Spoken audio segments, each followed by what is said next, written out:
Today was a great day to go check out the William Howard Taft Presidential Center and Museum over in Mount Auburn in Cincinnati. At first it looked kind of closed because there was nobody there and the door wasn't open, no signs, and then I found this little museum gift shop thing where there were some Rangers there. Oh, and this guy. Yeah, token mannequin, Charlie Taft, I guess. Then I had to watch this movie, which was actually kind of cool because I was the only one in the room, which meant I was the only one in the museum, and it's great because I just don't like people.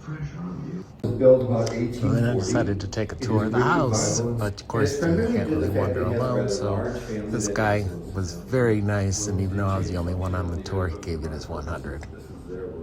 And I've often thought my grandparents were living So I'm just gonna shut up and let him do the talking. My grandparents have a very strong French fairy tales and Aesop's fables.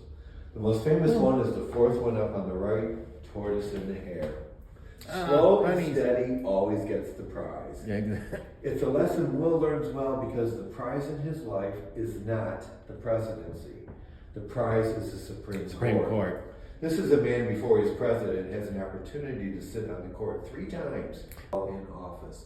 He crossed the border from El Paso, Texas into Mexico to negotiate a treaty, and to commemorate that event, President Diaz had this portrait done, and we have it here today. We know all the children slept in here.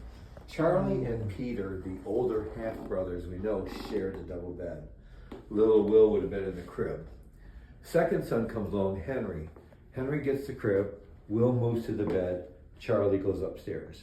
Third son, Horace. Horace to the crib, Henry to the bed, Peter upstairs. Oh, wow. The final child born to Alfonso Louise is a little girl. In honor of his first wife, Louise names her Frances. Fanny, as she's called by the family, has a room all to herself. The boys have now all moved upstairs or out of the house. Charlie is 23 years old. There too. Yep. Got little wheels on it. So oh, wow. Hold out. Cool. This is the library. As I mentioned, education was key in this household. Mom was a former school teacher. She demanded excellence out of her children. They'd sit around the table in the evening and read books out loud to each other. Now, the president's father, Alfonso, has a noted national career in his own right. One, he's got the best library on the street.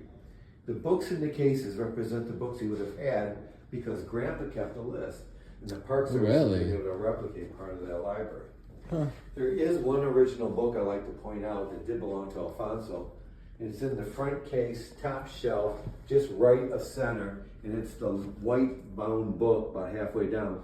That is his copy of the Dred Scott decision Dissent.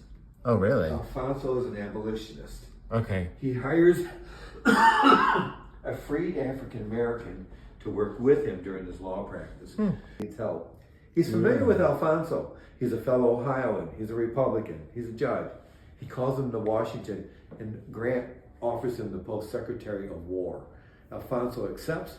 Then a month later, Grant makes him Attorney General of the United States. On the table's original.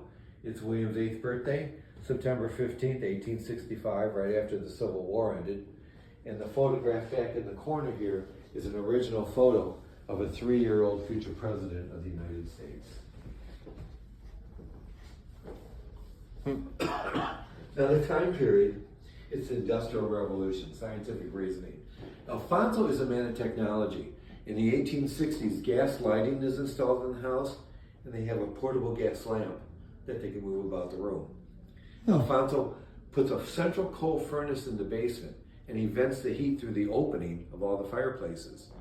The family have a telescope. They keep it up on the roof, and they take the kids up there in the evening to study the planets and the stars. Now, Alfonso and Louise, Mrs. Taft plays piano. When she marries Alfonso in Boston, he buys her an 1854 Chickering Grand Block style piano for $354, and he has it shipped to Cincinnati for $15. When the piano Pardon? That's it? To ship this whole piano? Yep. Wow. When the piano arrived at the house, Mrs. Taft wrote her sisters that it fit perfectly between the parlor doors. So she went out and bought a gold frame mirror to hang above it to reflect more light in the room. Europe. She writes home from Brussels. I just purchased for the parlor a custom carpet, and it has an 18-inch border that circumnavigates the entire room. Now this is a lady in Cincinnati who likes the title Mrs. Judge Taft. There's a nice air to it. But this is a woman in town who is responsible here for the free kindergarten movement. She felt every child deserved a good start in life. Now her husband resigns his post in Russia because of his health. They moved back.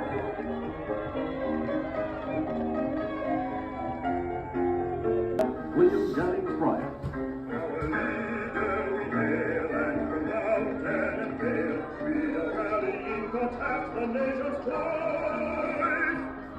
Taft will campaign throughout the country, vigorously defending his party against Bryan's charge that the Republicans are anti-labor and pro-business.